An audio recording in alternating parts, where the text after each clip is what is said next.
Super Monkey Ball is a puzzle platformer made by Sega. Basically, you play as a monkey in a ball and you roll your way through all kinds of crazy obstacles into a goal. So the obstacles can be sometimes just as simple as moving across a thin wire and sometimes navigating giant mazes. They don't force you to get any collectibles, no weird bells and whistles, nothing to misdirect you from the goal. Your task in every single stage is simply to get the marble from point A to point B. And they put a funny little monkey inside it. So all in all, it's a pretty perfect game. I started playing when I was 5. I actually started playing at this daycare, and we took turns. And every time we fell off or whatever, we basically just had to swap. I know in particular my mother came to pick me up one day, and she'd never seen a GameCube before, and I was like, can I have a GameCube? Can I have Super Monkey? Can I have this monkey game for Christmas? And my mother was like, what is a GameCube? The first time I ever played Super Monkey Ball was when I was a toddler, 3, 4. My dad sat me down with a GameCube, and I think the first game I ever played was Super Monkey Ball 1. So I've technically been playing Monkey Ball my whole life. It was one that me and my brothers loved to play together because it was the classic, if I can't beat this stage, maybe my brother can, and so on and so on. So it was a lot of passing the controller around. Fast forward to December 2005, and then that's when I received my GameCube as a Christmas gift, and Super Monkey Ball 1 as well. So that was, I think that's my favorite gift of all time.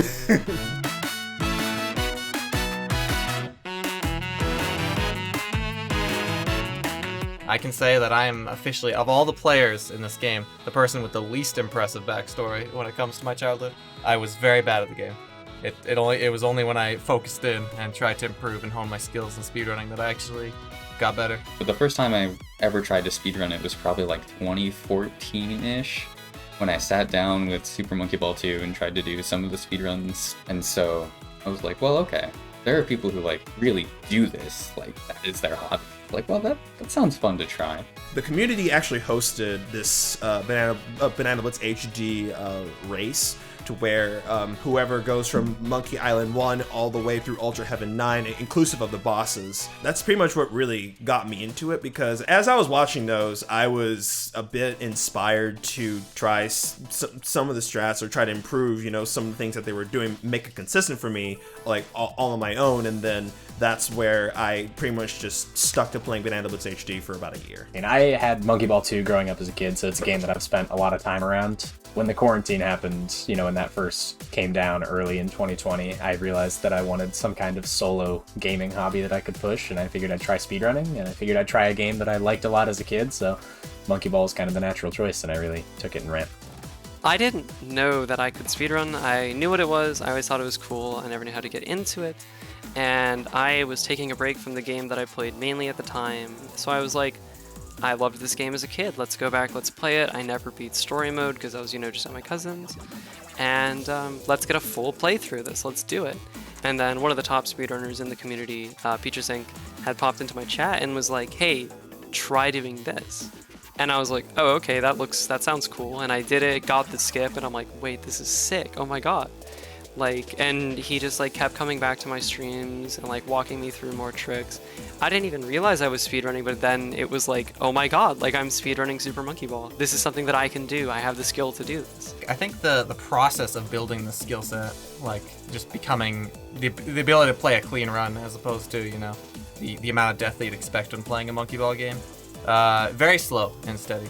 I think, again, what makes the game really special is the fact that anyone can finish a run, You boot up the game, and as long as you don't get stuck on a level, as long as you know how to solve every level, you should be able to beat it within an hour or so. But then, once you have that time marked down, once you've finished a run in an hour and a half, then you do another run, and you've immediately died half as much.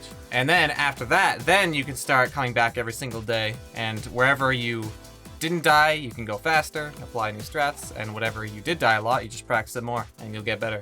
Guaranteed.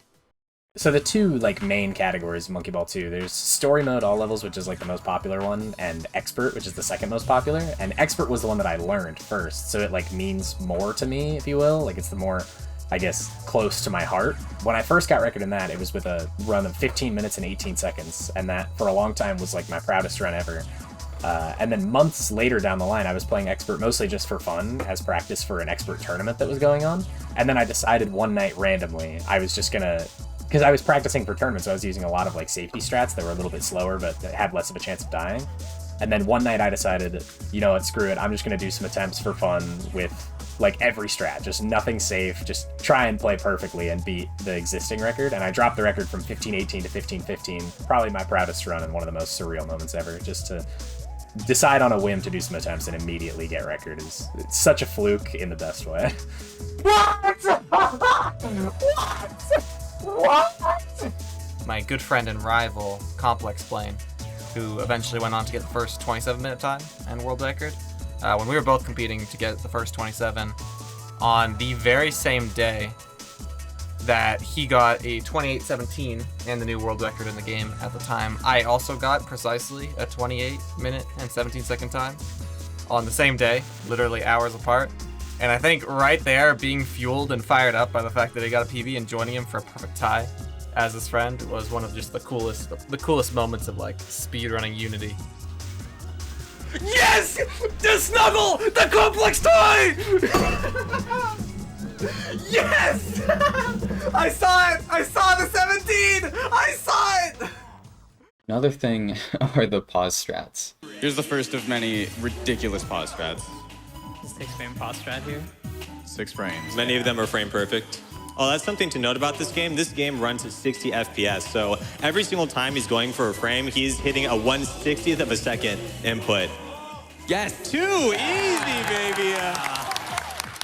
In Super Monkey Ball, particularly the first couple of games, also Deluxe, when we pause, we are using the timer at the top of the screen to look for a specific frame, because this timer is frame perfect.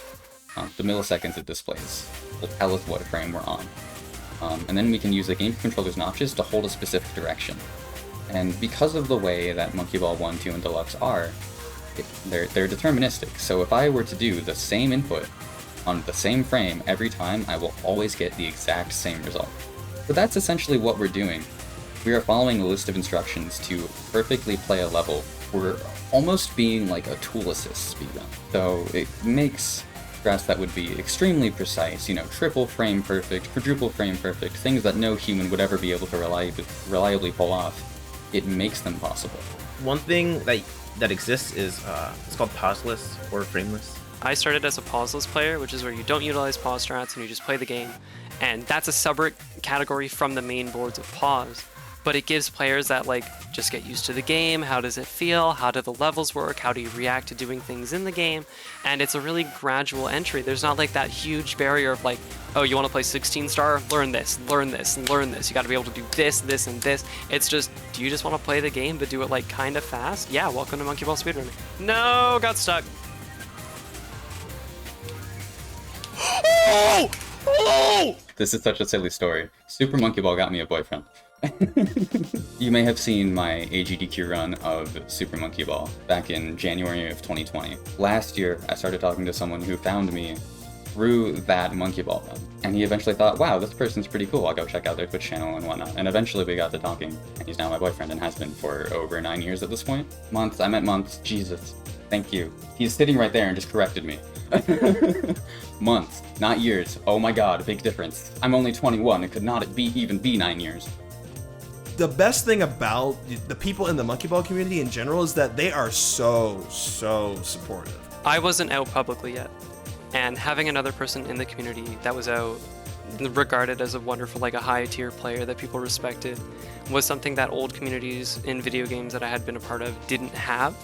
So being able to come to Super Monkey Ball and see that people here were supportive and loving gave me, like, I was able to come out publicly and I was able to be more honest in the content I produced and the person I portrayed. And having the people in the community taking those first steps to making it more inclusive already definitely helped me feel like I could stay here.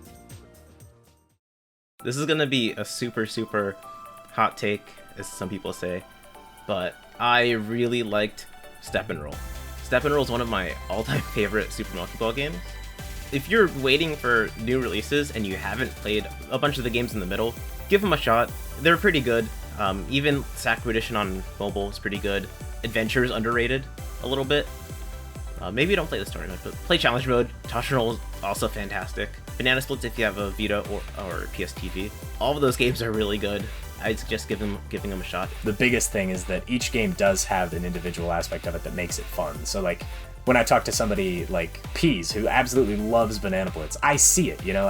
When he talks about what he loves about that game, I see it, because there are things in every Monkey Ball game that you could love. I just think some are more full and great packages than others, I guess. Being able to share my experience with Banana Blitz HD, people around the world will understand why, like, at least one person sees good in a game where many people have criticized for some of the aspects that were present in the game. So in a way, this was an argument to say that Banana Blitz is a good game, and I will stand by that.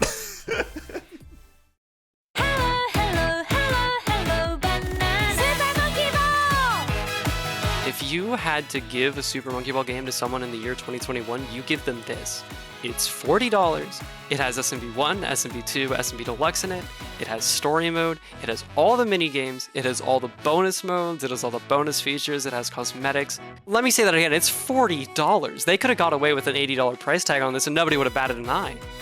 This game is a love letter to fans, and I think it genuinely revitalized the community in a way that we all needed. I think early thoughts are it's good, it's really good, it has the potential to be the next big thing. I know I am jumping on the Banana Mania hype train. I know Peter and Helix are. I'm going to be playing this game a lot. I don't think it's ever going to replace the originals, but I don't think that was its plan. I think it's just supposed to be a new experience. Super Monkey Ball stands out so well as a speedrun because at its core, it's a very, very simple game. You take the monkey, you get them to the goal. That's all you have to do. In theory, it becomes a little more complicated than that, but it's a really easy game for anybody to pick up. You can play it, you know, even if you have almost any sort of disability, just because it's so simple. It only uses the joystick and sometimes the A button. It's just such a simple game. And I think people are really surprised when they learn that a game that looks as simple as Monkey Ball does has as much depth to it. If you have considered, you know, reinventing, you know, revitalizing one of your favorite games through speedrunning, you should definitely try it. It's not a curse. It's not going to make it less fun. You won't be angry. You'll actually get to enjoy the game in a new way, like never before. I swear. Mm-hmm. Yahoo!